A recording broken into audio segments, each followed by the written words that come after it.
Thank you for joining us, Michael A. Barnett, the chairman of the Republican Party of Palm Beach County. No, thank you very much. Glad to be here, Yep, Alana. and I just want to say it was very nice meeting you. I think it was 2018, my first time, maybe it was 16, working elections down in Florida after I'd moved here. I know exactly where we were. It was at the Lantana Library, early voting. We were working the polls together. Yep, of course. That was a good time.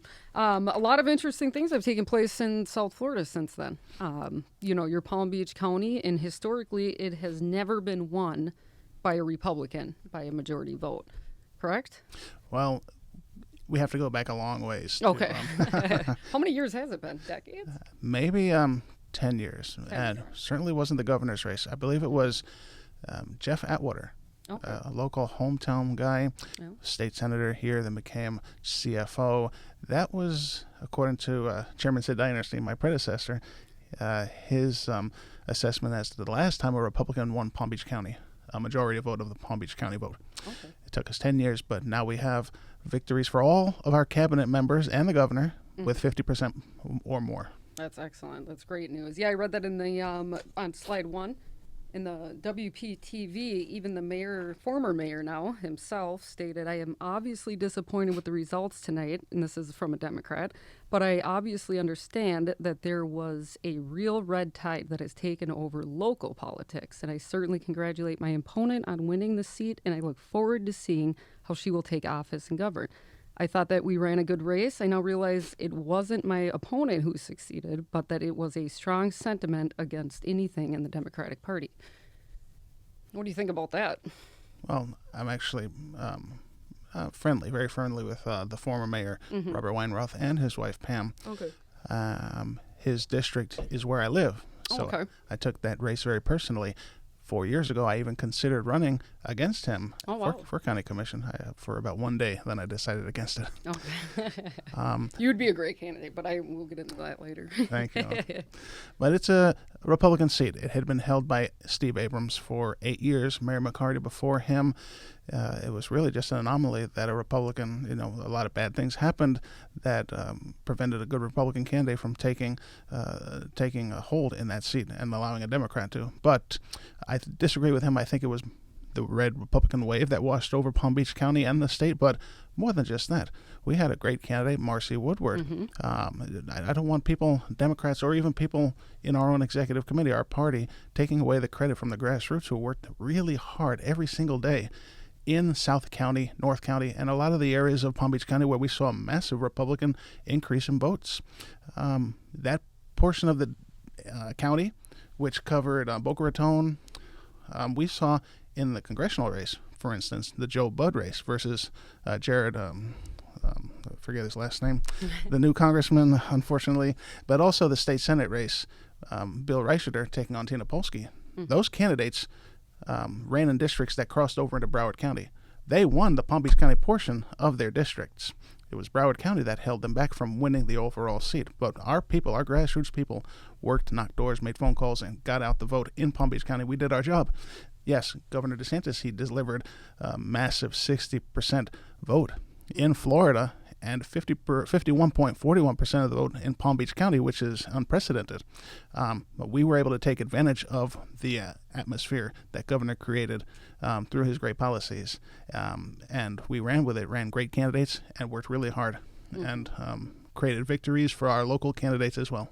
Excellent. And I just want to say, too, from you in a leadership role, which is a very difficult job, as a Palm Beach County, like a chairman of a local party, I mean, you see all things. I mean, from insanity to fakers to people that really want to get involved, don't show up, and it can be confusing. But I look at you from the past, since 18, as somebody that was, you're the ultimate volunteer, you're the ultimate leader, and you still, show up to the events, everything like that, and you like the grassroots, which I think when all politics are local, which traditionally you see that, especially when, the voting system goes smoothly in all cases, then it is local. So doing that grassroots is very important. I really think it's wonderful how you get out there and do it. And I think everybody should get involved, regardless of the party that they're in.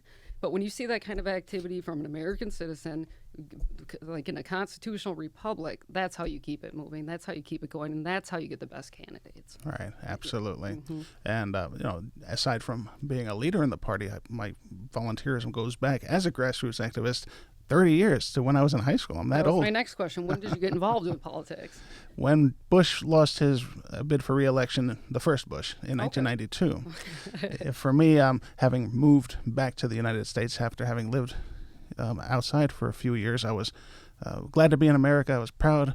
I grew up a very patriotic little kid, and that naturally led me to the Republican Party and my idolization of Ronald Reagan and even George Herbert Walker Bush, his number two. It was a little devastating to me as a young Republican seeing the end of the Reagan-Bush era.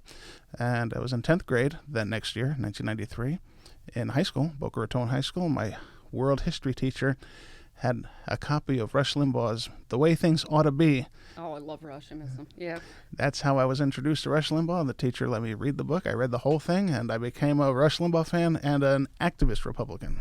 I think there's something between Rush, when kids learn about Rush when they're young, because I listened to him when I was 6 all the way, and I'd be like, why is this guy yelling? My dad's like, it's Rush. He's talking about taxes.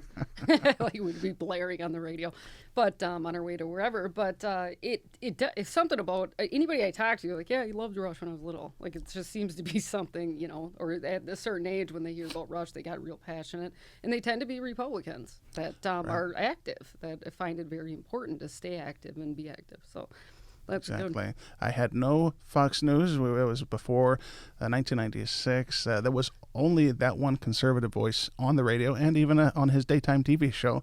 I just was drawn to his message. I was a Republican. I didn't know where to drive my energy, and he motivated a young high schooler like me to get involved in the local Republican Party, the Boca Raton Republican Club, and even the Florida Atlantic University College Republicans. Even before I graduated high school, I was getting involved with them, volunteering for congressional campaigns, volunteering for Jeb Bush's first campaign for governor in 1994. It was very exciting. I realized I wasn't alone as a conservative. That's always a good feeling, too. And that's why it's good to show up. Like, I know people are at home frustrated, and, how can I get involved? And some are intimidated, scared, they're shy, but they're very passionate about what's going on, especially in this day and age. And I always say, show up to a meeting, which I'm going to talk to you about, too, when we go to, two? So this is the Palm Beach County website, and I just kind of want to show people where they can volunteer so you can get some more people on out there with you, because I know you're always going out, Right, every absolutely. election. I both see it on your Facebook, and I get memos, so it's good. And this is a very good party. I still get their emails. I haven't been in a while. I kind of backed out of politics for a little bit because work and things like that, but I try to do as much as I can because I know how important it is, especially in a day and age like this. Oh, yeah. So where can they go to volunteer if they're... Visit our website, www.palmbeach.gop. Go to about/join REC. Okay. That's right on the front page. So they can just show up to a meeting, or should they email if they want to, like, depending on what kind of role they want to take with the party? Like, it's pretty easy to get involved, to come in and be a part of the party. How does that kind of take place? If somebody's sitting at home saying, I want to, get involved with the Republican Party, how would that take place? Well, you can join as a committee member. That's how I first got involved in the leadership level 12 years ago. You, as a committee member, are an actual representative of the Republicans in your precinct. You represent those Republicans to the Palm Beach County Republican Executive Committee. Every 4 years, you go on the ballot. You actually have to register with the Supervisor of Elections to be elected as a Republican Executive Committee member in your precinct. But in the interim, in the 4 years in between elections, come to the Republican Executive Committee meetings. Next year, we meet every other month. See what it's like. It's a little tense sometimes. We talk politics, and we have a lot of very opinionated folks, just like myself, who love debating issues. But it's the best way to see how about guiding the direction of the party, getting to know the Republican Party leaders, getting involved in other events, and during the campaign season, how to volunteer for different campaigns, how to get out the vote in your precinct. The number one job of a committee person is to be that representative of all the Republicans in your precinct, to knock on their doors, to get on the phone with them, to email them, text them, do whatever you need to do, within the law, of course, to get them out to the polls and vote for our Republican candidates. Our job was also to help raise money for our candidates to speak out on our party platform, our issues that are important to our party, what makes us a Republican, I'm a Republican because I believe in the platform values of our party. I was just about to get into that. So as far as platform, I know a lot of people, perhaps too many, who are considering themselves, and I have nothing against third parties. Go for it, whatever you think. But I've noticed a lot of people that do leave the Republican Party when they first start out there are upset about something, an election or something within the party. And, I always say, go back a couple years later, try it again. And it is, when people come to join the party or check it out, there is a time where they can give what they think the platform should, how it should look like, correct? Well, the National Committee decides what's in the party platform. Okay, but they can, starting at a local level, when you're first getting involved, you can say, I think this should be more of a stronger point within the Republican Party. And if you have enough people doing that, it would be, reestablished as the platform again, whether it's lower taxes, anything like that it seems obvious, but it's not always followed through by quote unquote rhinos. But the more people that get involved to establish that, the more it's going to take place in the future. Right. That are strongly holding on, taxes, less government, things like that, even though they see some Republicans that they don't particularly like because they're not standing true to that, they have an opportunity to show up and pick the right candidates to help support that platform as opposed to saying, I just don't like them. Right. Okay. Right. You get involved with the Republican Executive Committee. You not only represent the Republicans in your precinct, but you also meet with and work with the leaders in the party, like myself, our state committeeman, state committeewoman, who represent the county at the state level. And then you have the national committeeman, national committeewoman, and state chairman who represent the Florida Republican Party to the national committee. So it's a chain. It goes up and up and up. Through that level of influence with your precinct committee members, your state committee members, your national committee members, you're able to voice your opinion on what direction the party should take with regards to platform, party, principal issues, electing candidates and nominating candidates who are solidly loyal to our party, not the rhinos who are pretenders who, we have a lot who say they believe in our party's platform, but then go ahead and support independent candidates or otherwise commit violations of the loyalty oath. If you're going to be a Republican, be a Republican. If you're going to be a Republican, support what the Republican Party believes. Exactly, I agree. And there's no charge to be an executive committee member. Oh, good. That's good to know, too. Okay. No fee. With all the inflation today, it's probably going to motivate a lot of people to get involved, especially if they lost their job or got, their business due to any kind of reason on a federal level or, how anything was handled. The only requirements are that you reside in the precinct that you choose to represent and that you were registered Republican for at least 365 days before you join. Okay. That's the law. That's the requirement for the supervisor of elections. So go change it now. No, I'm just kidding. But I do find it interesting, too. It's like with the Republican Party, the party doesn't make up people. Individuals make up the party. Yes. So the more that are involved, the more that stand behind that platform and want to join and see it happen, then get involved and make it happen. Of course. And I think you're a perfect example of somebody that believes in something and makes sure that it happens within something. Thank you. Especially Palm Beach County. Very exciting election results, which we'll get into next. So let me see here. Wait, where do we got that? Actually, we'll wait on that for a little bit. Actually, yeah, four.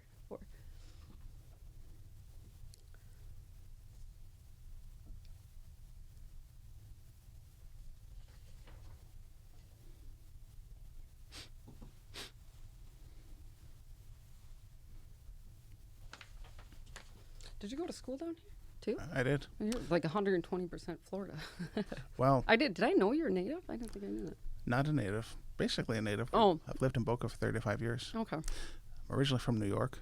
Lived until I was 10. Moved to Puerto Rico for a brief period, year and a half. Okay. That's what I meant when I said lived out of the United States. Oh. Technically, it's still the U.S. No, it is the U.S., yeah. Maybe not at that time. Okay, so we're going to go over the elections, Palm Beach County, a little bit. If we scroll down, Tommy. So this was Marco Rubio. I found this interesting. Maybe you could answer it. So, let's see. Yeah, so Miami, too, went red. But Broward, traditionally, as well, is still blue. That blue spot representing Palm Beach County should actually be purple. Okay. Marco Rubio only lost Palm Beach County by 0.4%. Okay. We're that close to pushing him over the top. Okay, can you go hover over that? I think it'll show us the numbers. Yeah, lower over the state of Florida by Palm Beach County, West Palm Beach. Over a little bit. Yep, so that should be purple. That's what I was wondering is why, Right. I mean, it's close, but I mean, what do you think happened? I mean, do you think DeSantis was that? I mean, more people voted for DeSantis than clearly Rubio, correct? Or do you Right. think they just filled out governor and left? I think DeSantis had a huge part in generating the down ballot wave, which benefited Marco Rubio. Okay. I don't know. You vote in Palm Beach County, so you saw the machines. Not this year. Not- but no, okay. no. Well, the machines are touchscreen, and it kind of forces you to see each race before you either vote in that race or choose to skip it. But it doesn't allow you just to fill in the first couple of ballots and then hand in your piece of paper. So I think a lot of people may have been made aware of these down ballot races and chose to vote in them all the way down, when in the past they might have just overlooked them. That benefited Marco Rubio, benefited Sarah Baxter, Marcy Woodward, a lot of our Republicans down ballot. So with that said, well, when we get to, we'll go over to the next slide here. If the Marco Rubio race, if it were just a Palm Beach County election, Oh, here we go. Well, yeah, we have. that would have triggered a recount, having come just within 0.5%. Oh, really? That was So what would have triggered a recount for that? if the election had a margin of victory for the other side of less than 0.5%. Okay. So, and Marco Rubio lost Palm Beach County by 0.4%, Oh, which is still 5 points better than he did 6 years ago. So even Marco Rubio did incredibly better in Palm Beach County than he did 4 years ago. Then the same thing for all of our candidates. what was the voter turnout? Was that like a lot more than past years in comparison by number? In comparison, Like for both sides? I think it was greater than the most recent governor's election. It was less than the last presidential election. I remember President Trump received about 334,000 votes in Palm Beach County. But turnout is usually lower in midterm elections. Okay, that's true. Oh, we'll go to number 5. All right, let's see. You have 120 of Florida's U.S. House seats. So Florida, what happened between Florida and the rest of the nation? I mean, it's all over the news. Oh, Ron DeSantis. I don't- Yeah, I always make sure to give our grassroots and our volunteers the credit they deserve. But Ron DeSantis is the one who made it happen through his policies, keeping Florida open and free during the pandemic, his fight for children, with regards to masks in the classrooms, with regards to his economic policies, and making Florida a really great place to live. Okay. And Did he do more- better in Palm Beach County? Well, than Trump did, obviously, because a Democrat won Palm Beach County for the presidential too last time. Percentage-wise, Trump earned 43.21% of the Oh, vote wow. in 2020. Okay. However, turnout was much higher, so his actual voter numbers were larger. However, as far as percentages, Ron DeSantis won 51.41% of the vote, a majority vote. All of our cabinet members won more than 51% of the vote this time around, which is something I'd never seen. And I did not. I think we used to joke about that. Is that we're never going to see. And everyone's like, I thought, well, West Palm would be more, Republican. I'm like, no, it's not. Like, it's not. It was mind-boggling actually for me until I looked into the numbers and saw the difference. But 4 years ago, I met with the governor after he won his first race. Met him in Tallahassee. We were sitting and talking. I told him about the numbers we turned out for him, like 41.12%. He asked, can we do better in Palm Beach County? I told him, we will do our best to get you at least 43 or 45% that's wonderful. within the next 4 years, and we shot right past that. That's what we call teamwork in the party. Teamwork, Yeah, absolutely. and you've met a lot of people. We'll just start, obviously Trump and DeSantis there, and I'm not going to get into it yet, but have you picked one or the other? Well, I'm picking Trump because I don't believe Ron DeSantis is going to run. Oh, okay. That's good to know, too. And if he does, you're going to wait for that moment, cross that bridge when you get there, or... If there's a primary, officially, I can't take sides. Oh, that's true. Do the loyalty oath. Yeah. However, had loyalty to the president since before he ran for president the first time. He's been a friend of the Republican Party of Palm Beach County, and to me, personally, it's going back to 2013, supporting us in everything we do, and we support him. It was a no-brainer in 2015, putting our support behind him. In 2015, 2016, He did a magnificent job as president. He should have gotten his second term, and we're going to do everything we can to make sure he gets his second term 2 years from now. And they said, like, nationwide, I have to ask because it's one of the things that people are wondering if it took place is, was there fraudulent voting in other states? Was there too many hiccups? We think of, we have Carrie Lake up there. What happened with her race? I mean, do we know? Is it up in the air, or is it speculation from here? Well, it's still up in the air, but you can't deny it. It looks a little strange. The same two states, Arizona and Pennsylvania, that caused us so many headaches 2 years ago, are back in the news. John Fetterman, really? Did he really win? Carrie Lake, I mean, they just kept on voting and counting until they finally got enough votes to put Hobbs over the top. If there was fraud or not, you can't deny that millions and millions of people feel that President Trump was robbed of a second term. All we can do right now is work our butts off to correct the past wrongs and get him the second term that he's entitled to and should have been given. And I think grassroots would help.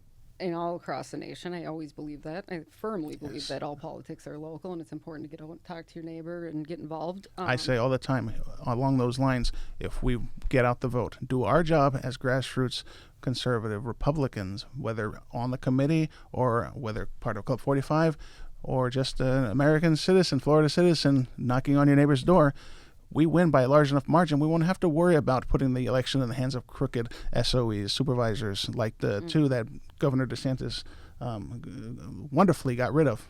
Well, see, that's what I want to talk to you about, too. It's 2018, what took place, and what DeSantis did to make that better, and what, potentially, if they have the support, if they want it fixed in any errors so this doesn't take place, like Pennsylvania, Arizona, is what did DeSantis do? Because 2018, can you kind of recap what happened for people that don't know, and especially Broward, Palm Beach County, because that was my area that I represented for the party, and I couldn't believe what was going on. I thought it was a joke.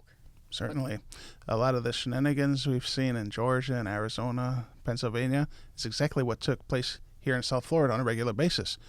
The two main races, statewide races, were the governor's race, Ron DeSantis versus Andrew Gillum, and Bill Nelson for Senate for re-election versus Rick Scott, our former governor. Very close races. I think the margin ultimately was 10,000 votes, 10,000 vote difference in favor of Rick Scott, and a 32 or 33,000 vote difference in favor of Ron DeSantis. I was occupied in Riviera Beach at the tabulation center, monitoring the recounts and the canvassing boards and the provisional ballots, the undervotes, overvotes, and we had our volunteers organized inside this tabulation center, outside the tabulation center, day and night, making sure that they weren't going to steal this election. There was at one point where some of our attorneys, the firm I work for, we hired a court reporter to sit in the canvassing board to monitor the counting of the provisional ballots. And there was an attorney for the Gillum campaign, an attorney for the Nelson campaign, as well as the members of the canvassing board itself. They were looking at one vote that was cast by a non-citizen.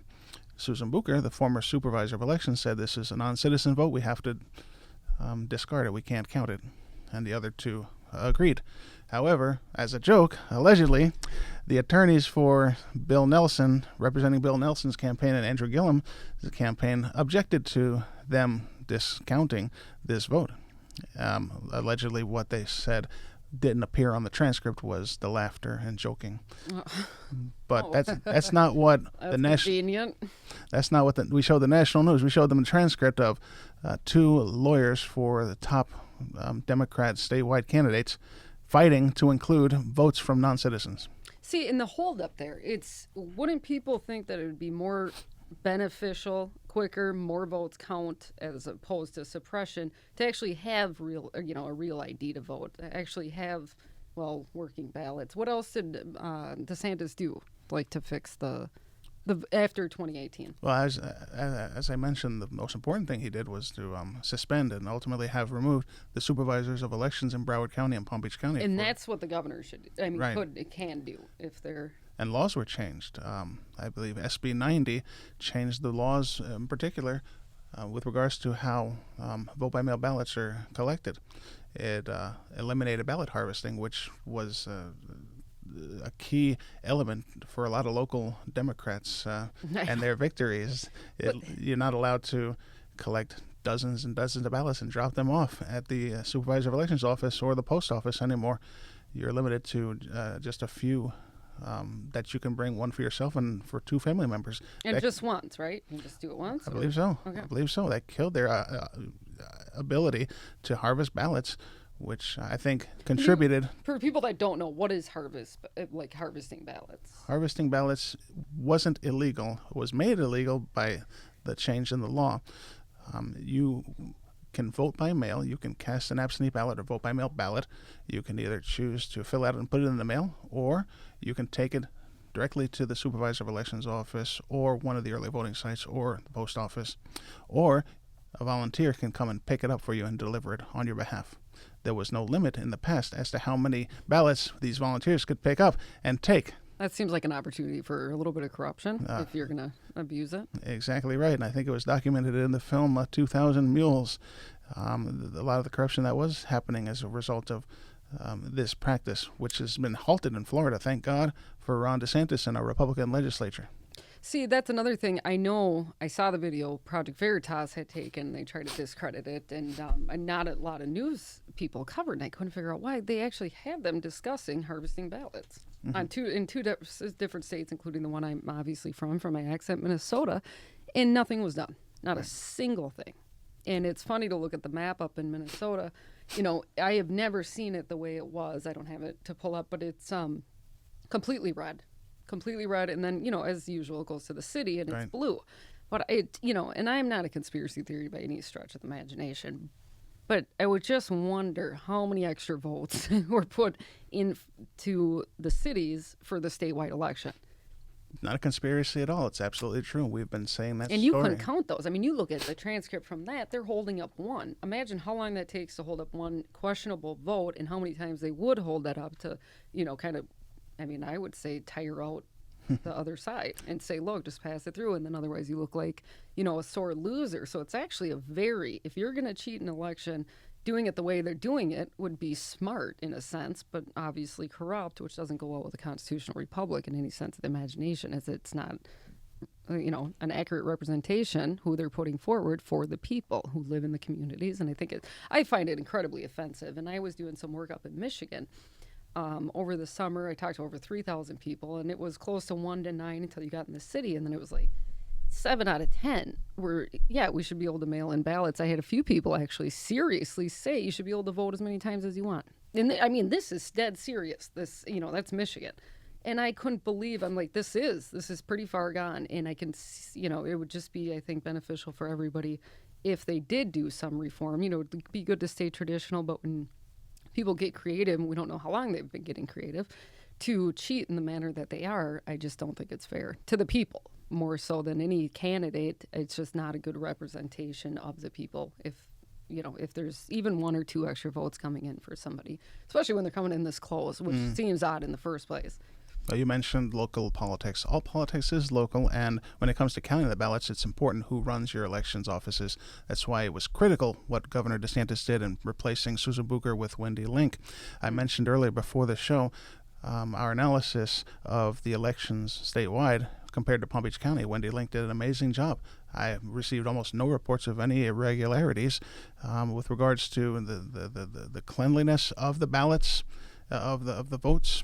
Palm Beach County, under Wendy Link's leadership, gave us a smooth and fair election. And I want to make sure to sing her praises. She deserves it. She's done a good job. And also, with regards to who counts the votes and who watches the votes. In cities that you mentioned, like in the cities in Michigan or Pennsylvania, especially Philadelphia, Pittsburgh, Cleveland, where the Republican Party is almost non-existent, they have no poll watchers in the polling places observing what the precinct people precinct workers are doing. Sometimes you have 105, 110, 115% Democrat turnout in these precincts. Last I checked, how is that not alarming? And that's what I don't understand, is if that's taking place, how could you look at Trump and say you're just a sore loser? I mean, there's no way you can actually say that not having the facts in those kind of numbers coming in, at least I think from a sensible standpoint. When the governor and the local officials do their job, then it's still up to the local party officials and the volunteers to make sure we have our eyes and ears in the precincts, keeping the workers on their toes. We have had poll watchers all over Palm Beach County giving us reports about how, I don't know why I'm here. Nothing's happening. Everything seems fine and out of the ordinary. I have to remind them it's because you are there. Yeah, no, and that's what I was going to get into kind of towards the end of this, is how can we encourage or other states, because I would be so frustrated. I mean, if I wasn't in Florida, I don't know what I would be doing if I was in Minnesota watching the election results come in. And, I know it's, not many people show up. It is traditionally a more liberal state, but I feel like there might have been some foul play. I mean, it just looks, if you look at the numbers, just because I grew up there looking at the numbers, and it's all red up in the, where the former unions used to be. They actually started flipping over more when Trump got in, which was impressive. The union that always voted blue. But I think the Democrat Party isn't what it used to be. They're liberal. I call them liberals now. I don't call them Democrats. I used to drink with Democrats that were elected officials and things like that, lobbyists, that say they went one way or other, but definitely lean left. But they, it was interesting where you could have a conversation. Some of them you can't have a conversation anymore. Right. It's very intense and emotional. And it makes it difficult to stand up and say, do you think that was a fair election? Well, of course it was. We won. I go, okay. It was good chatting with you. Right. But I would like to really talk about the numbers here by precinct. So I wanted to know what people could do locally, and you just said it. I think that's very helpful. Outside what Desantis did, is people show up and watch what's going on. It's just like security cameras in a store, or, even a security guard. And that's going to deter, well, not much in some cities, but, it will deter some of that activity. Our poll watchers are there to monitor, observe, and report back, not to interfere with the voters, not to interfere with the job of the precinct workers or the captain. And their presence makes a big difference where they are, especially in the most notorious precincts in Palm Beach County, like Kings Point. I love that. Others. I wish you would almost start a little committee up until the to the 2024 election, just going state to state saying this is what we did in Palm Beach County. So I'm really discouraged about the Arizona governor's race. I feel bad. Carrie Lake, I really like her. Actually, I would see her a good VP candidate, whether it's DeSantis or Trump or whatever they do. I think I don't know. If she were elected, she could do what DeSantis did here in Florida. I know. And we might have a chance of reforming the broken election system in Arizona the way Governor DeSantis and the Republicans in the legislature did here in Florida, but that's not likely now. Well, that's what's funny about it. They couldn't have her in, because if they could have her in, they couldn't do what they just did to get her, not get her in. Exactly. So it's just so good. That's why I'm saying, there's got to be ways that the people that are concerned that, are Republican or Democrat, because I did meet a lot of Democrats in Michigan, and they, like I said, it was 9 out of 10 when they weren't extremely extreme and thought you could vote as many times as you want, is they were concerned because they said, I know, we meet them all over the place, but one guy had a couple drinks. He said, I'm a Democrat. And I think it's BS what they did to Trump. And I hate Trump, but I think that it's because if all of a sudden the Republicans start doing stuff like that, then it's just not even a fair election. I go, not when they start, it's already not a fair election. And I would never, I think if the Republican Party did that, I would show up again, and be like, you guys are idiots. I mean, what are you doing? Does this have anything to do with freedom or liberty or anything? Just by cheating an election, you're not getting who you're supposed to have in there. And then it kind of deters from finding good candidates. I mean, look at Pennsylvania. No offense. I don't, but what? Like, what happened there? Or Philadelphia, I'm only hearing the same things that you're hearing about how Dr. Oz was not considered a real Pennsylvanian. I think he was originally from New Jersey. He was a not likable candidate, maybe not the best candidate, but seriously, against John Fetterman, with the problems that he has and he's dealing with, he should be looking after his own health, not running for U.S. Senate. Well, even that wasn't Oz, as far as abortion, too, wasn't Oz, if that was a big issue that drove people out. I mean, Dr. Oz was... Well, I met Dr. Oz at Mar-a-Lago earlier this year at our Lincoln Day. Was he pro-life or pro-choice? Because some people, I heard he's pro-choice more so than I think pro-life. So I didn't think that would deter Democrats from voting for him. But I think because of the prior relationship that he received President Trump's endorsement over Kathy Barnett, and I had a lot of friends on Facebook who were confused and upset about that. They think Kathy Barnett is the one who should have gotten Trump's endorsement. But that's what I want to talk about next too. Well, we'll get into that in a little bit, but I pray, in Minnesota they do an endorsement type process, and it gets so ugly coming up to, and it really does divide the party. And I could see that, happening throughout the United States, is when you get two candidates that are really great and people are very passionate about one or the other, and they start attacking each other, then they get upset with the other one, and then they don't help out, and it's always been a complete disaster. And I think that my belief that's why the Republican Party isn't as strong as it could be in Minnesota, is because once their candidate is out, they just drop out. They don't want to help. They're angry. They're kind of bitter about it. And it just kind of hurts the party as a whole. So instead of loyalty to the party, we have too many hurt feelings and internal beefs that get in the way of focusing on the mission of getting Republicans elected. It's sad that Democrats are much more amenable to healing rifts and falling in line. I will give them that. They are. And, another thing, which that's why I kind of don't really, I remember drinking with some Democratic legislatures, and I'm like, they're really passionate about what they're here for, each individual one. But then they come in and they try to satisfy all each other. They work together, and it just hurts the nation as a whole, because it's like, me as an individual, I'm not, I'd rather do philanthropy. I'd rather not, put the money where you think it's important, especially if it goes against, my beliefs.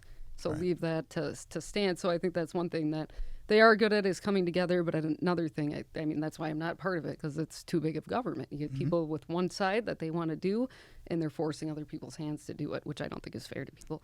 But I think you're right. That is a very strong point. And I think because a lot of Republicans seem to be, very, how could I say this? Hardworking, smart individuals, but they're kind of not stubborn, but they are set in their own ways. But that can be used to an advantage, as opposed to, getting upset or angry. Or there's got to be a way to do that. But I have noticed that big time between the two parties. Well, we need a strong leader like Governor Desantis. If anybody could unite the party and the state, and who better than someone who just got 60% of the vote? Nearly 60% of the vote. That's a huge mandate and a stamp of approval from the entire state. And that we have 28% registered Republicans in Palm Beach County. We turned out 51.41% of the vote. There are a lot of Republicans, NPAs, and Democrats who voted for the governor. He's a great guy. He's a great person to represent it. He's a great leader. I mean, that's it. That's exactly what it is. A great leader. Yeah, and he hasn't hidden his conservatism. He's kind of worn it on his sleeve. He's been bold and fierce in the defense of our party and our platform principles. And almost every day during early voting, I would hear from our people at the polling centers, another Democrat came up to us and said they're voting straight Republican down the ticket. I love that. Yep. I know. Yeah. I'm a straight ticket voter. I think if you don't like a party, go in there and fix it, but align closer to your values. And right. Yep, correct. Exactly. And then, but once you get these rhinos in, but I don't see really any bad rhinos in Florida really anymore. I think you may know of a few, but we gotta go. If you do, we gotta go get. No, I'm just kidding. No.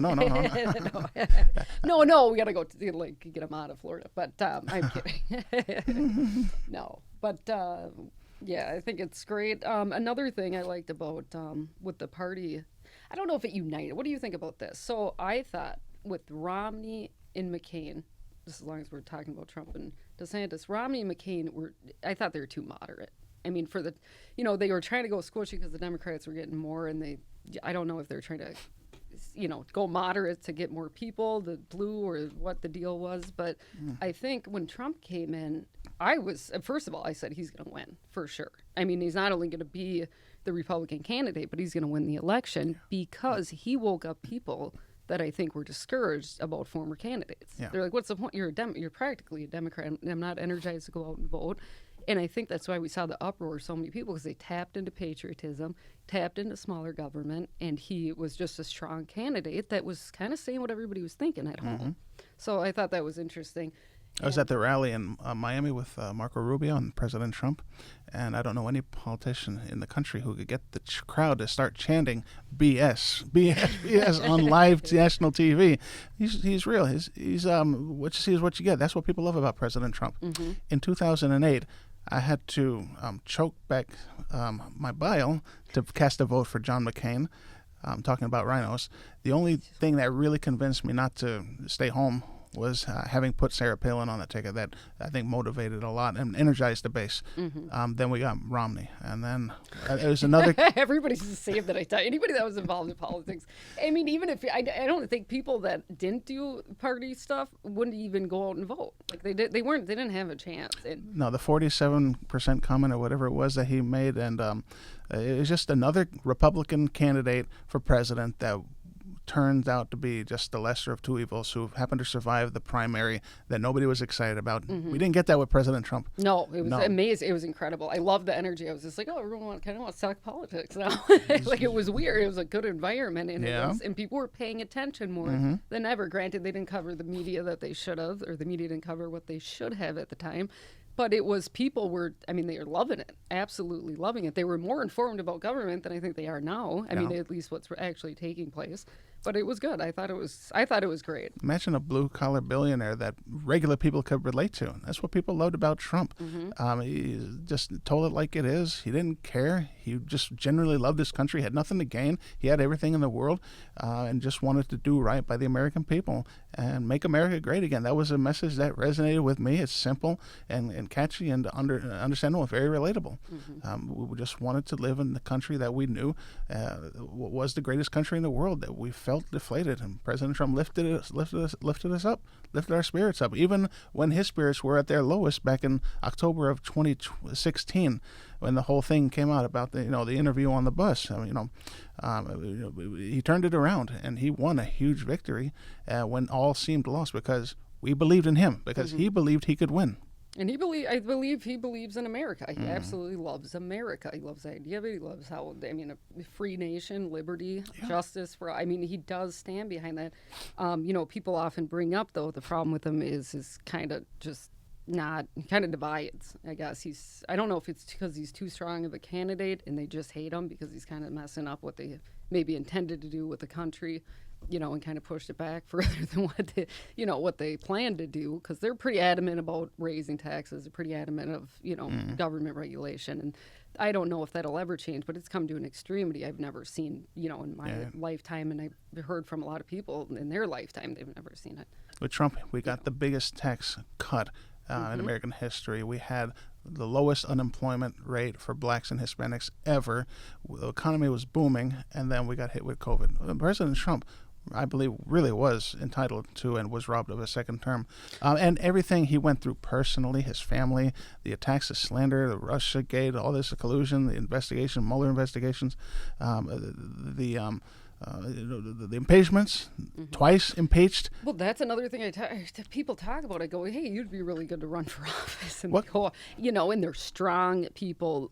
I mean, they are conservative American values, lower taxes. What more can they do to Trump? They've done everything to him. Well, then they say, look what they did to Trump. Imagine what they do to me, and I can't stand up for myself the way he has. I mean, I feel like they're kind of making an example out of him. You come in this strong, we're gonna go after you. He's on his way to his 80s, and he still has a stamina of a person younger than myself.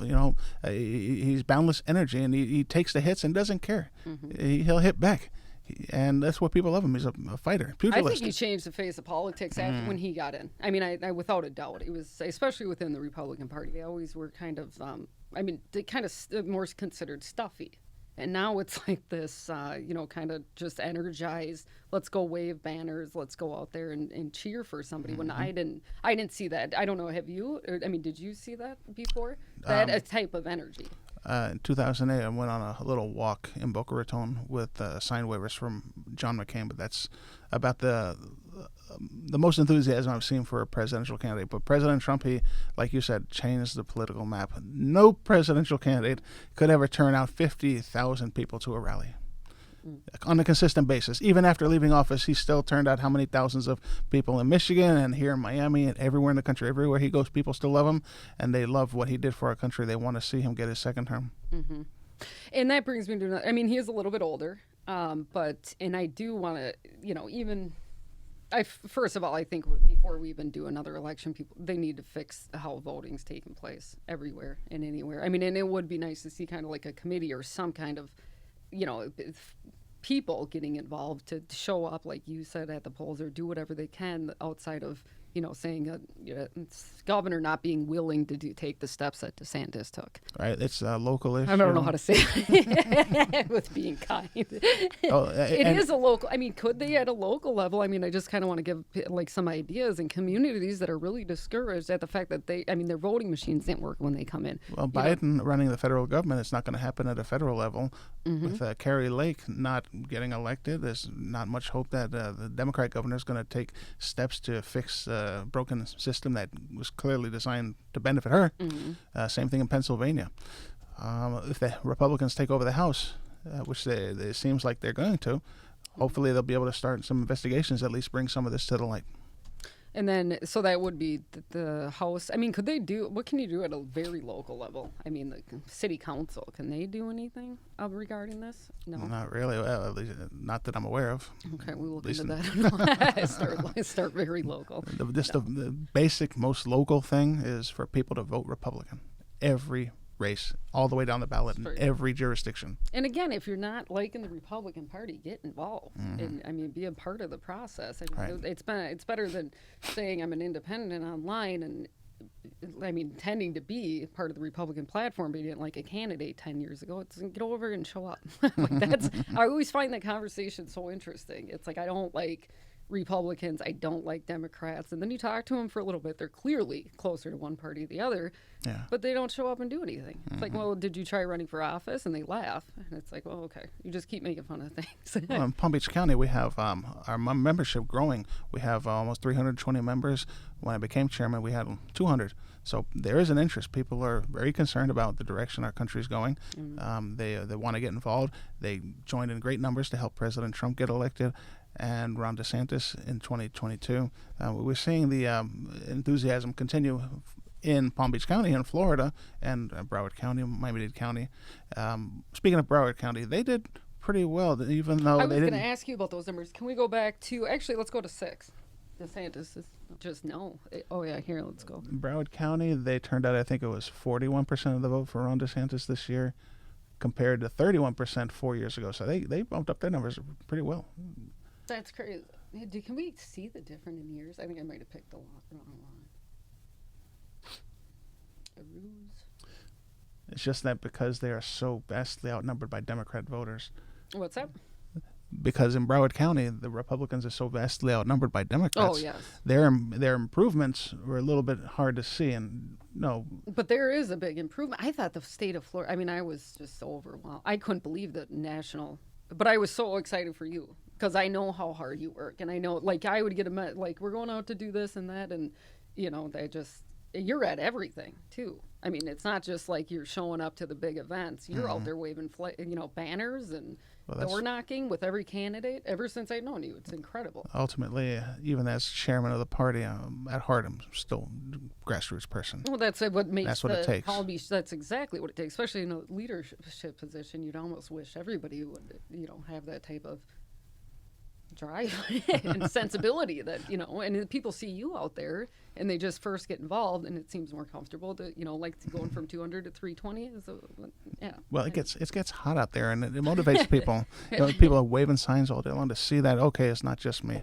The leadership care. They're not just sitting in their offices directing people. I think it's uplifting for candidates. And I've heard people say, signs don't do much, political signs in yards and things like that. I tend to disagree. I think I'm with you. I think when an opponent drives through, like my dad, for instance, he, us kids, was and some volunteers, we put up over 1,100 signs in a state senate district when he was running for state senate. And you couldn't, if you stuck a stick out the window, you'd be tapping the signs. Like just all the way down the busy roads. I would look at the Department of Transportation, pull the busy streets, and then call every house along there using, I forgot what we used at the time. What was the old Republican database? Phoenix. I think it was Phoenix. It was a long time ago. Oh, okay. But anyway, so we'd do that, and then my brothers would be in the car, would call them, and they'd go put signs up everywhere. Anyway, so his opponent comes into our town.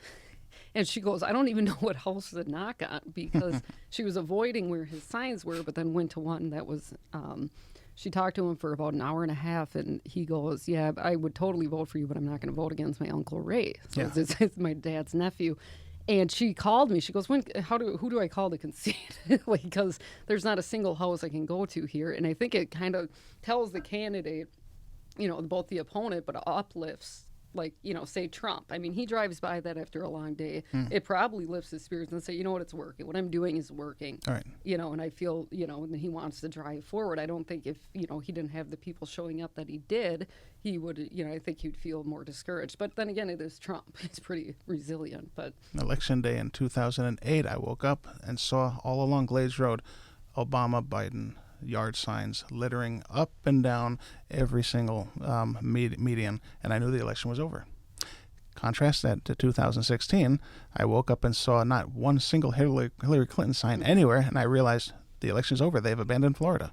We won. Yep. It's really a strong motivation and demotivating factor also to know that your neighbors have yard signs of your opponent in their yard, and they all know each other, so it's like, okay, maybe we should just skip this neighborhood. Yeah, I think it does. I mean, when she called me, and I thought she was kidding, and she's like, no, seriously, I'm just going to, like, we're leaving. Yeah, exactly. She was nice. I was young, and they thought it was funny, but at the same time, like, I think it does work. And I think when my dad left, if you, because that's, like, your job, it's tiring. You're meeting a lot of different people.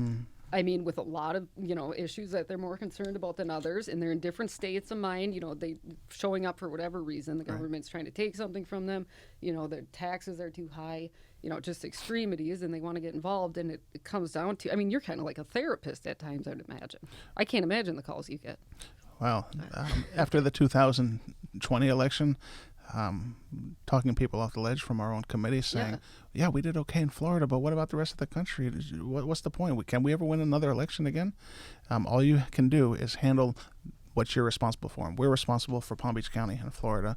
We work our butts off to win here locally and do what we can to help elsewhere. I know the state party, the Republican Party, is mobilizing an effort to help Herschel Walker in Georgia, the same way we did for Ossoff and the two Senate candidates in the election 2 years ago.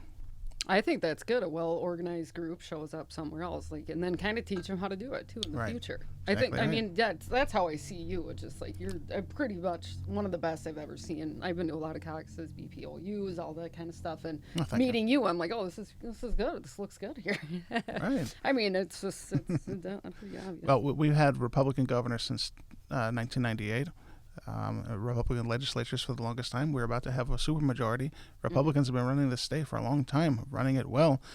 We know how to win elections. And it looks good, too. The economy looks good. And I thought DeSantis handled COVID more than better. And I thought Trump, I don't know your perspective, a lot of people thought it was silly or dumb that he did this and didn't approve. But handing it off to the states, I think, was one of the smarter things he did. They said, hey, figure out what to do with having the governors and then handle what to do about COVID. And it shows, I mean, quite obviously how it turned out, if you're going to shut down, if you're going to, regulate people, mandate things, and what doesn't, such as Florida. Exactly right. Contrasted with states like New York, where they had a much higher fatality rate and less freedom and more lockdowns, and their economy suffered as a result, whereas ours thrived. The law firm I worked at, we didn't close during the pandemic. We stayed open. A lot of other law firms did close, and some of them were not able to reopen. But you got to be consistent and fight. I hate to say it, but I don't want to be wrong. I think 80 to 70% of restaurants close in Minnesota. And they have good restaurants, like I was saying. I mean, that's food is pretty much all you have in the winter. Keep it going. So, I mean, they really dialed in on how, their chefs and everything, but it was sad, very sad to see what happened. So I don't want to, what are your thoughts on Biden, just for fun? He did us a big favor. We knew he wasn't going to be an effective leader. His stumbles and bumbles have upset everyone, even Democrats. He drove a lot of Democrats to our party. I have family members who live in Staten Island in New York who say, Mike, lifelong Democrat, I know you're involved with the Republican Party, but I just want to tell you, I'm getting sick of my party. I'm getting sick of the craziness I'm seeing, the woke agenda that they're trying to force into every aspect of our lives, not to mention skyrocketing gas prices, supply chain issues, the failures in Afghanistan and Ukraine. Joe Biden hasn't succeeded anywhere, and America is suffering, not just at home, but also abroad. It's embarrassing Democrats locally, and they're being driven into our arms. They see the contrast between how Governor Desantis has run Florida compared to how Hochul has run New York, and Biden is running the country into the ground. It's sad for the country, and I hope that we have a course correction over the next 2 years. The American people realize that President Trump knew what he was doing. He was effective, and we miss him, and we need him back. Democrats should not run anything. They only, what is his name? Lindsey Graham mentioned during the Kavanaugh hearings about, this is before the Democrats took the Senate back. He said, we see what Democrats do when they have a little bit of power, and I hope you never get it back. Now we see what happens when Democrats are in power. We get mush brain Joe Biden, and now mush brain John Fetterman for the Senate. And that wasn't me. That was Don Jr. who said that. Just quote unquote. Right. Yeah, of course. But it's absolutely true. The 50 laboratories of democracy, we see how it's done in Florida compared to the rest of the country. That's why we are being flooded with Northerners, Republicans who are fleeing these lockdown states, and those who would otherwise have voted for Lee Zeldin for governor in New York voted for Ron DeSantis here in Florida. Oh, that's interesting. And what do you think about the migration coming here with new people that, you're going to open people with new arms? Have you noticed an influx in people coming to the party last election that had recently moved down here from other states absolutely. That were really disgusted? Oh, yeah. Okay. Certainly. And you welcome them with open arms, and they can volunteer, do what they want here in Florida? Okay, good. Of course. They, the big bumper sticker, "Don't New York my Florida." Yeah. Leave your voting habits behind. It turns out these were all Republicans who were sick and tired and fed up with it, seeing after election their vote being wasted when they could come down and make it count for a governor that's actually going to respect our freedom and our lifestyle and our tax system and everything that makes Florida such an attractive place to move and to live. It was so funny. I rollerblade the island often. You may know or not. There was somebody on Palm Beach going around, I think it was last winter, putting signs on people's windows if they had a different license plate, like California and New York. And they were saying, "Don't come here and vote." Like, it was pretty adept. And it was, and the news, and about 15 people sent me the link asking me, was that you? And it was not me. It was not me doing that. So let's see. So we kind of covered Trump's versus DeSantis, but I'm more from a party level, whether you're personal, is how would that play out if DeSantis did run? I mean, do you think it would be, in the state of Florida, what do you think would happen? We'd have a civil war within the Republican Party among the Trump base, which DeSantis shares. People see Governor DeSantis as having benefited from a tweet. 4 years ago, President Trump endorsed him via a tweet, which immediately put him over the top over Adam Putnam. I remember that. Yep, I do. We would be talking about a Putnam re-election today instead of a DeSantis re-election had it not been for President Trump. Do you think it would have been as close or as good? Not nearly as close. I don't think so either. I think Governor DeSantis, he proved that he was a good guy, though. Putnam was a good guy. Yeah, I like Putnam a lot. He and the party loved him. 20 years service to the party as in Congress and as ag commissioner.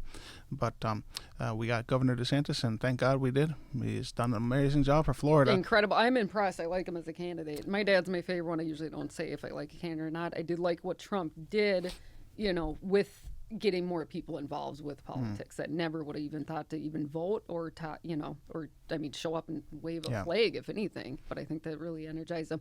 I think even if he didn't run, I think he had done more than enough. Yeah. As in American history, as a candidate, I won't call him a politician, maybe a statesman, but I think he did a great job waking people up. Like any primary, the party wouldn't be able to get involved in one race, one candidate over another, especially two who are so very popular within our state.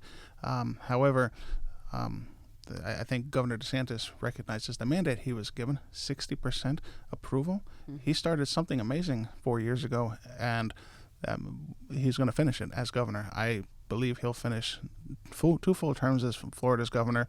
It would be seen as a betrayal, in my opinion, if he were to go ahead and run against President Trump. It is, if you're looking at it from a political standpoint and a party standpoint, after he endorsed him, I think there is some kind of, there is a known thing that you be respectful to somebody that, There was a little bit of that between Jeb Bush and Marco Rubio. Was it Jeb? Jeb. I remember Jeb as a candidate. Right. I wish I would have had. I didn't know you were going to bring Jeb up. A lot of people believe that Marco should have deferred to Jeb Bush. But, with regards to divisions, Ted Cruz was also very friendly with President Trump, then candidate Trump in 2014.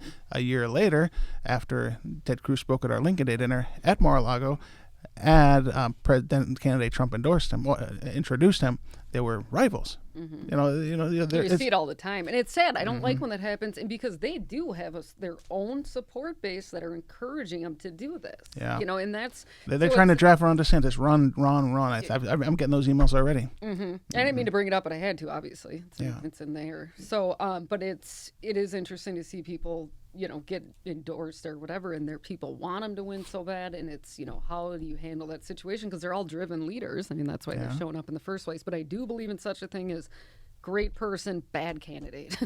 Right. You meet really nice people, but they are just not set for the time. It could be another 4 years, could be another 8 years. It's just not a good candidate for the time, and I think, we saw that with actually Jeb Bush. They needed somebody that would fire people up. Aside from, we needed somebody that was more conservative when it came to Trump as opposed to Romney and McCain. Well, President Trump's a master at labeling people, and once you got that label, it's hard to shred it. Jeb Bush, most people know him as low energy Jeb, and I don't know. He was a great governor. I worked on his campaigns as a young kid, and I still think he did an amazing job as governor. But politics is kind of like international relations. There are no such things as permanent friendships, only permanent interests. That's interesting. Let's ponder that for a minute. So if President Trump and Ron DeSantis end up going head to head with each other, they're going to have to fight it out, and the Republican Party will have to figure out after the primary is over how to come together and support the winner. I agree. That's the most important part. And again, I've seen the Minnesota get so ugly. They go tooth and nail at each other. But you know what? Might as well air it out as long as the Republican Party can say, look, this is our guy. We got to go forward. And I think with how extreme the liberals are getting, that just might take place if there was kind of a battle between the two. And it'd be kind of cute if they came together at the end. People ask me what could possibly be the subject of tonight's announcement at Mar-a-Lago. And as a joke, I said, President Trump is going to call Ron DeSantis out and announce that he's running for re-election and that the governor of Florida is proudly endorsing him for re-election. I think it's much more likely that Mike Pence or Nikki Haley or Mike Pompeo would challenge President Trump in a 2024 primary rather than Ron DeSantis. People of Florida want him to finish what he started in Florida. He's great. And that's another thing I hear in the air is... And he's so young. He has so much time. He doesn't have to run now. Well, we got to save America, though. But as long as we have... I think they have to fix the voting system, and I can't stress that enough. I mean, across the nation. Well, there are 50 voting systems. They have to be fixed one at a time, state to state. Let's do it. We got to go. Yes. Just kidding. Well, I got to ask, though. So are you still off politics for a little bit? Are you still an attorney? Are you still working? Okay. I so do. We'll go to 3. And that's Shiner Law Group. Shiner Law Group. Okay. Personal injury lawyers. Yeah. Let's get on. You don't only do politics. Well, I'll talk about whatever you want to talk about. What do you think about Pence? Mike Pence. Yeah, here, let's go back. I like Mike Pence. I think he's a solid conservative. I'm a little disappointed that he didn't stand up and defend President Trump a little more strongly in 2020, but I believe he also did, 2021, but I also believe he did what was required of him under the Constitution. I can't besmirch the man and prejudge his intentions or motives. I don't think he's going to be president, and I think it would be a huge mistake for him to challenge President Trump, and he's kind of flirting with the idea. Last I heard, I did not today. know that. That is news to me. I'll send you them. Yeah, please do. Yeah. I would like to read that. Yeah. So Pence. Actually, that's a good topic. He's taken a lot of abuse too. Remember, he went to the showing of Hamilton with his wife, I think, just after the election in 2016, Mm-hmm. and after the show, the whole cast took a moment to berate him in front of the entire audience. That's so lovely. And he just stood there and took it like a gentleman. That was nice. I thought he was a pretty stand-up guy. I thought he was a great VP. You know, what happened at the end there, it was hot water. And it was, it was the decision he made, but... That's why he'll never have the support of the base. Well, and people were pretty upset. I mean, people were pretty upset. They thought that everything was that's the biggest, most important part of a constitutional republic is the people voting and elected their officials. It's in a catch-22, a very hard position for him to be in. I think anybody, if you look at it rationally, could think to themselves, I mean, what would I have done? And you could, it's a tough deal. But I thought overall he's a good guy. I agree. Yep. All right. So we're just going to cover this real quick, just so people know that you do law. Right. 15 years I've been practicing law here in Palm Beach County. Well, I started in Miami after I graduated from the University of Miami School of Law. Personal injury. We do auto accidents, slip and falls. I work with David Shiner, who's a very good friend of mine. I started working for his firm back in 2017. David Shiner, by the way, is also general counsel for the Palm Beach County Republican Party, and I've known him going back to 2011. Okay. Yeah, so he's just a natural fit. He's a strong conservative Republican. Actually, he's going to be with me at Mar-a-Lago tonight. Excellent. Yeah, that'll be fun. Are you excited for tonight? I can't wait. I love going to Mar-a-Lago. Love it's beautiful. Opportunity to see President Trump in person. I don't think I'll have a chance to talk to him, but if I do, I'm going to tell him, run. I'm kind of excited for the announcement. I don't know why, but I'm sure it's going to be what everyone thinks it's going to be. Of course. Okay. I was actually with him in Bedminster a couple of months ago. That's a nice phone number, by the way. Oh, yeah. It's catchy. Phone numbers. What were you saying, no? I told him, President Trump, I'm finishing my 8th year as chairman. I really don't have any interest in serving another term, but if you run for president, I'll run for another term to help you get reelected. Excellent. Yeah. And when are you up for election again? This December 14th. Oh, December 14th. Oh. Every 2 years. Well, do you need any help? Let me know. No. Absolutely. Thank you. Do you have anybody going against you? Yeah, there are a few people who are challenging. I have challengers every time. Yeah, I mean, naturally. No matter how well we do, there's always a few people who are not happy, who think we didn't do enough, or try to say that we had nothing to do with the victory on Tuesday. That was all the red wave, and as if we hadn't operated 5 satellite campaign offices across the county, raised hundreds of thousands of dollars, and donated that money directly to our candidates, mobilized our volunteers in every part of the county to support our local candidates, and run Republicans in every single race to help get the vote out for themselves and for Ron DeSantis. It's a team effort, like you said earlier. Governor DeSantis created an amazing environment that allowed for the registration of over 300,000 more Republicans just since 2020. And we had to mobilize our grassroots, our volunteers, and recruit great candidates who were trained and funded and able to ride that red wave to victory. The team effort. As much as I tell people to get involved, and especially with the party, that they most align with, that's a whole different breed when you go to those meetings. I mean, it is pure politics. Anywhere you look, even in the mirror. 320 volunteers who all think they're in charge. Yeah, it's not even. Keeping order and getting out at a reasonable hour is a challenge, but you have to wield a heavy hammer now and then to keep order and to keep people focused on party business, because we're here conducting the party's business. You're bound and determined to make somebody upset. I mean, it's just, right. I don't know. I mean, the honeymoon. That's a good attitude. Everybody loved Mike Barnett when I was first elected, but it's 8 years later, I hear they, and you're winning Palm Beach County.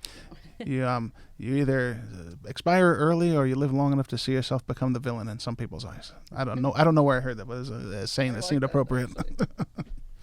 But I have no doubt that we're gonna win another term running with the same slate of officers here in Palm Beach County. And because it looks like they're managing well. Looks like a good team, and I think you're going to get, like you said, more people are coming to the party, which is good. And I think it would be good to have a pretty decent leadership, like people that have been there before, taking in the newbies, show them how it's done, and keeping that momentum going, because it obviously worked. Well, we did great for our statewide candidates. 50%. We won Palm Beach County for them. We are a hair away from winning a majority on the Palm Beach County Commission, which was almost unthinkable a couple of years ago. Same thing with our Florida. I remember that race. Yeah. 28. That was bad. Yeah. And the Senate one, too. Yeah. Anyway. Yeah. Bill Nelson and Drew Gillum. Yeah. Even Democrats I talked to on primary night 4 years ago were shocked and horrified that Gillum actually won over Gwen Graham, the more established Democrat who was probably their last hope of running anyone statewide who has any legitimacy or weight on the Democrat side. That's another thing I don't understand. Anybody I talk to individually are not impressed with what's going on the Democrat side. They're just not impressed, but somehow they love DeSantis, but Charlie Crist is a former Republican who ran for governor 3 times before. It lost by 20 points, almost 20 points. There was a mandate in favor of DeSantis as much as it was against the worn-out donkey that Ron DeSantis put out to pasture. And he is just a politician looking for something to run for. He'll run for Congress or something in 2 years because he just that's what he does. He's a professional candidate. And nobody was impressed with his running mate, the lady from, I think it was Miami. I didn't even know. I knew exactly who I was voting for and why. DeSantis. But I mean, I know I should know both sides, but I knew enough. Carla. I think her nickname was Carla Marx. Carla. Yeah, putting. How fitting. I know, I'm kidding. That's so funny. In Miami-Dade County, where we saw the biggest turnout among Republicans, and they flipped Miami-Dade County, the I couldn't Hispanic believe votes. That too. I was excited. I wanted to, that's impressive. They don't like Nobody communists. ever thought that was gonna. They do not. And even working with the party in 2018, a lot of the Cubans that were working in the party would be the first ones up 6 a.m. sending, let's go. We got to hit the ground right now because we got to get the judges in. We got to do all this because we cannot let this country go in that direction. Right. They are very passionate. They are. Yeah. So that was but Miami, they didn't traditionally vote Republican down there though. I mean, as a whole, Miami-Dade County, correct? That's right. They were, like the map said, blue. Since Jeb. Right, a blue county, just like Palm Beach and Broward. But not anymore. No. Palm Beach, we just crossed over into the blue margin. But Miami-Dade County, solidly red. Like Florida, solidly red. We're out of contention. They may even stop focusing on us, the media, as they usually do. They used to in the past, seeing which way is Florida going to swing. We're not a swing state anymore. I don't think so. It's not purple. I mean, Palm Beach County for Rubio should have been purple, but I don't think it is. We were, like I said, less than 0.5% away from putting Rubio over the top. If he goes for a fourth term, I'm sure we'll be solidly red. Even more so because more people are moving away from the northern states, the lockdown states, and coming to Florida, bringing their voting patterns with us, voting Republican to Palm Beach County, and maybe we may even see one day Broward County turn red. I think so. I can see it. That would be nice. That would be nice. All right, and you like football too, right? Trying to get off politics for a minute. Let's not talk about my Hurricanes, please. Oh, I'm sorry. And, well, let's talk about the Dolphins. Yeah, Dolphins. There you go. As long as I have a Minnesota accent, I got to stick with the Vikings. Oh, what did we do to the Vikings? Well, you did. You won. Kirk Cousins. That was an amazing game. The game of the year against the Bills. I am such a hockey girl though too, but in live games I'll go any day. Football or I actually went to one Dolphins game. I had a blast. A little too much fun, some may say. We had a very good time. I was very energized. I love football games live, but I've only been to one hockey game a few years ago, but it was a lot of fun. Oh, hockey! We had I had such a blast. Yep. Yeah. Yeah. Actually, my first hockey game, it was us 4 kids sitting center row, and we asked my dad, we're like, can you get hit with a puck? And he's like, no, you'd be fine. 3 rows up, this lady gets nailed and blood flies up in the air, and all of us look at him and we're like, you liar. He's like, that's never happened before. And but anyway, it's still my favorite sport to go watch. Yeah. But football's fun. It's kind of the same energy, both of them. Right. Just in high intense. Especially when we're winning. We're winning on the Republican side, and we're winning with Tua. That's what I was just saying. I was like election day is like my Super Bowl. I mean, if I was going to put it next to anything, or the Stanley Cup, even more so, it would be the election night. It feels the same way, I would think. For other people that are into sports. You're right, 100%. I've been to Mar-a-Lago. The first time you've ever been, it's a magnificent, spectacular event. I'm sure you've been to plenty of times, but even that doesn't compare to victory on election night. Oh, no. It's the best. And it's that feeling, especially after working so hard. We would go up until the end. Like any leftover literature we would have, it was legal in Minnesota. We'd go mailboxing, in the appropriate place. So we would be blaring music, driving. Wouldn't leave the magnets on, but we were young, like teenagers, and we'd just go flip them all and use up the rest of the literature. I mean, it's just so much fun when you work that hard and then you see it come through. Right. That's what bothers me about voting too. I think it's so unfair to people, especially that are working grassroots and discouraging. So, or when you attack people that are doing that, sharing just how they believe and see something, in America, in attacking them physically or even whatever they're doing. I have no idea. But on either side or anything like that, it's just let people go out and do their thing, and then win. Right. Well, as crazy as things are getting in this country, Republicans being attacked. The Marco Rubio's canvasser in Miami, the young man who was targeted and murdered in Minnesota, I think it was. I'm not sure. Somewhere up the north. guy hit by the car, and then the old lady, like right before Hurricane Ian hit, was all over the news in Michigan. Shot her in the back. An old lady in the back. Come on. No, that's outside of issues. That's just going too far. It's getting worse and just worse. For sharing how you feel about something. I just don't understand that. Worst thing we had to worry about a few years ago was a GOP office in Volusia County getting shot up. The glass was getting shot up. Nobody was hurt, thank God. But now people are getting hurt. Oh yeah. Killed.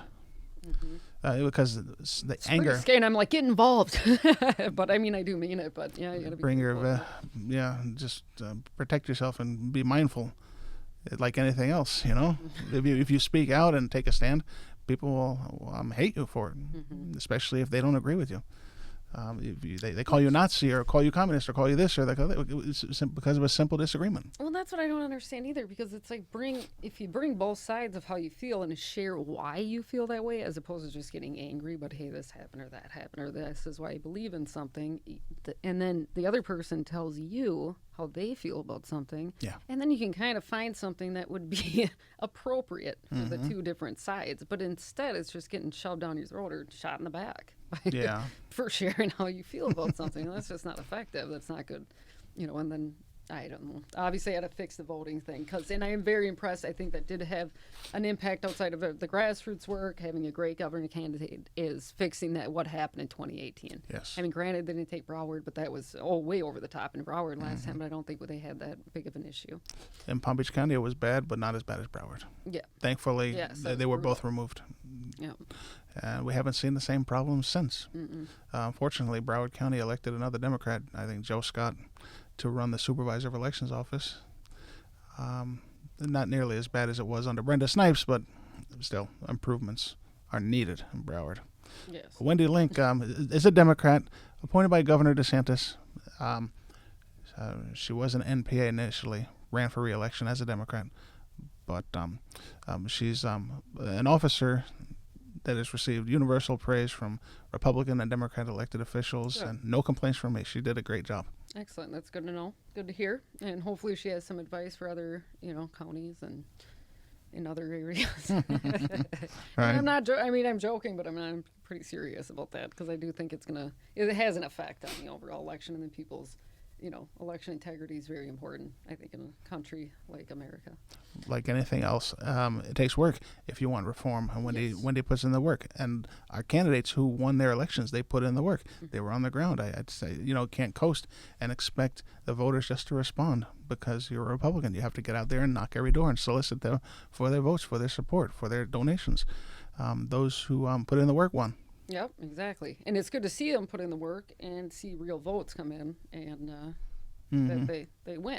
And it's hard, though. And then that the people, they met them, they want them, and then they get in. It's heartbreaking, though, that a lot of candidates that we did support busted their butts and didn't win.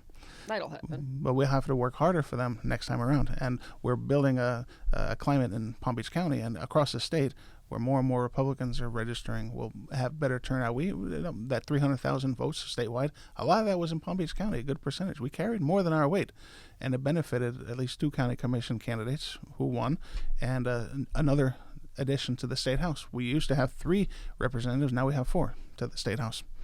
I predict we'll do even better next time around. Very good. Good deal. And then how can people go to the website to get involved for the presidential election? Start now, kind of feel it out. Well, get involved with the Republican Party of Palm Beach County. Yep. palmbeach.gop. Download the application for membership. Join the REC. We have meetings every other month next year, and we can read you on as a new member as long as there's a vacancy in your precinct and you want to work. We don't need seat fillers. We don't need people who just want to come to meetings. We need people who are going to join us and get out the vote come election time and work with us, train with us, prepare. Perfect. Exactly. There are no presidential campaigns active that I know of, but once there are, we can direct you to whichever one you want to work on. Hopefully, it'll be President Trump's. I love it. I do like how Florida's set up that way as opposed to the endorsement. Yeah. Yeah, it is nice to see people get involved, hit the ground running, and thank you for all you do again. I can't Thank stress you. I love people that get involved as much as you do, and I hope to get involved again as much as I used to, but I'm kind of balancing out everything right now. Thank you. I appreciate our friendship. Absolutely.